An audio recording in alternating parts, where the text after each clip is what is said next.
افغانستان کے علاقے غزنی، پاکستان کے وزیرستان اور بھارت کے شہر جالندھر میں آباد برکی قبیلے کی زبان کا نام اورمڑی ہے۔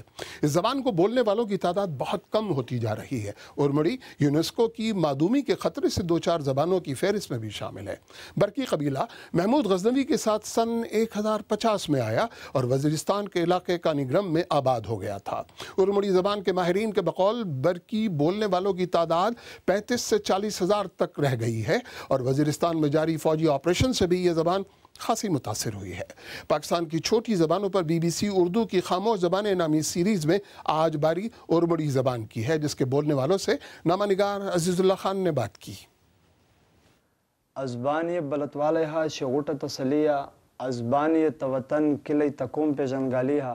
ضرورت تو بہت زیادہ ہے کہ ہم اپنی زبان کو زندہ رکھیں، کیونکہ آج کل کا تعلیمی ماحول اور ہمارے اپنے علاقوں سے دوری اور یہ ہجرت، یہ مصائب، یہ مشکلات جس سے ہم دوچار ہیں، تو پیٹ کے ماندے پڑ رہے ہیں لوگوں کو اپنی زبان کی جانب تو کسی کو دھیان ہی نہیں جاتا۔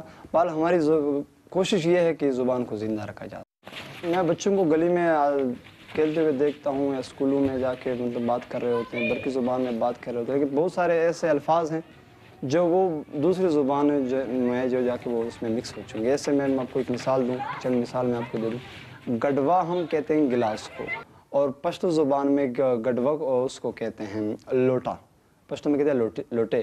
تو برقی زبان میں جب یہ لوٹے کو بلاتے ہیں تو سیم مطلب ہے کہ گڈوا نہیں بلاتے۔ اس سے پہلے ہمیں خطرہ ہوا تھا کہ یہ لینگویج کو بہت وہ ہے تھریٹ ہے، تھریٹ ان دا سینس کہ جو مینز آف کمیونیکیشن ہے یہ تو بڑھتے جا رہے ہیں، روڈز جو ہے نا بہتر ہوتے جا رہے ہیں، تو ان کے ساتھ باقی لوگوں کے ساتھ جو انٹریکشن ہے وہ بڑھتا جا رہا تھا۔ اس کو ہم نے محسوس کرتے ہوئے ہم نے کہا کہ اس لینگویج کو رائٹنگ میں لایا جائے۔ اس پہ 1999 میں نے اس کے اوپر یہ بک لکھی۔ یہ پیورلی اس پہ ہے، لینگویج پہ ہے، اورمڑی لینگویج پہ۔ تو اس کا جو ہے نا میں نے الفابیٹس تیار کر لیے۔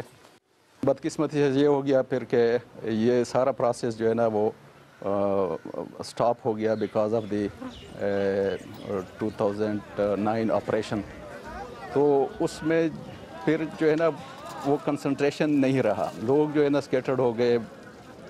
شاعر تھا اور ادار برکی اس کا نام تھا، وہ پشتو کا شاعری مجھے دے رہا تھا، تو میں نے کہا اورمڑی زبان بہت قدیم زبان ہے، یہ تو آج کل نہیں آیا ہے اور اس پہ کام نہیں ہوا ہے، تو اس پہ کام کرنا چاہیے۔ یہ ایک موقع ہے آپ کے لیے اور میرے لیے بھی۔ میں نے زبر زیر سے فائدہ اٹھا کے یہ جو گانے تھے، یہ جو شاعری تھا، اس پہ عبور حاصل کر کے پھر گایا۔ پھر یہ لوگ کہہ رہے کہ ہم بالکل محسوس بھی نہیں کر رہے ہیں کہ یہ ایک پٹھان نے گایا ہے۔ گربتائی سونے بوس کیوں مغزر لالی وی دکے لڑائی دیب جوڑی وی دکے پنظر